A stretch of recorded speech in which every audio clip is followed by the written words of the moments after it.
So if I've learned anything from this movie is when in doubt, goof it out. I mean, we're talking the Meg 2. And the retro rewind for the Meg, the first one is coming out, so just stay tuned for that so you can get my opinion, and this will make a little bit more sense. I enjoyed that one more. I didn't love that one, but I would rather watch that than this one, because this movie, the first 20, no, you know what, I'm a liar. The first like half of this movie, really, when they're in the trench, was like a thriller aspect to it with the sci-fi oceanic exploration. Like, that part felt good. That part was interesting. I cared for it. But I remember watching this going, this is the Meg 2.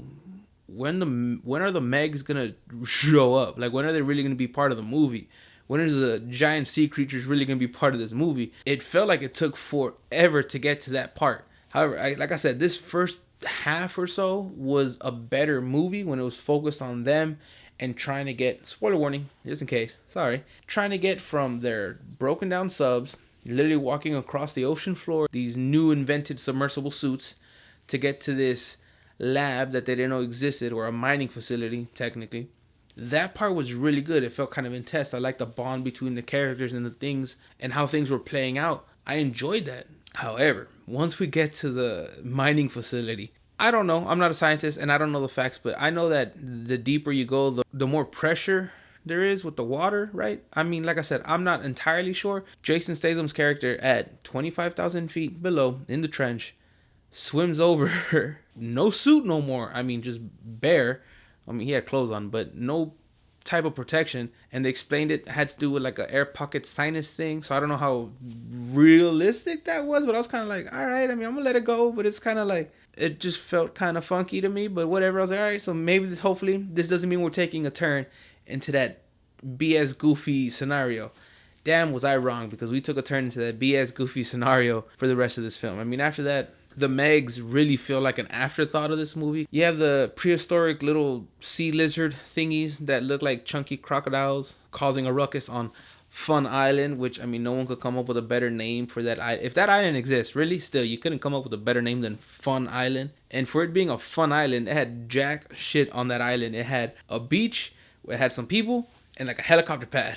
That was about it. It really took a hard turn into the spoof comedy, laugh at me genre, and I disliked that. Where the first one could have used a more serious tone, this movie had that in the beginning slightly, but then the characters' dialogue becomes even worse. Like, they doubled down on the nonsense from the first one, trying to hit you with nothing but one-liners, and just, it was straight nonsense. And they kept taking from other movies, like recreating shots and scenes and references, like homeboy with like swimming with the Meg because it's his friend, and things that would have been okay or neat, or like, that's a reference to blank blank and blank, that's cool, would have been good if the movie was good. But being that the movie sucked at this point, like, it took a hard turn into the direction of garbage. It just made me, watching those moments, be like, ooh, you guys had nothing better to do than just kind of take and steal and nod to this other stuff, but like in a horrible, lazy way.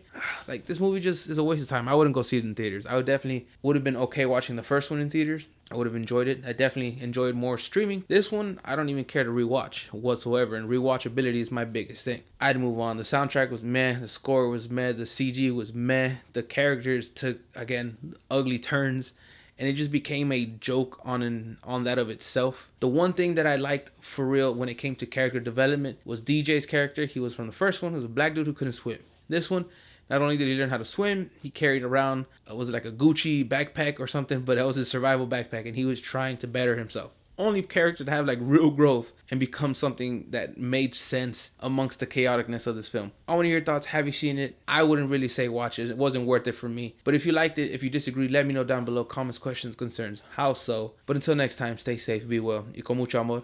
Adios.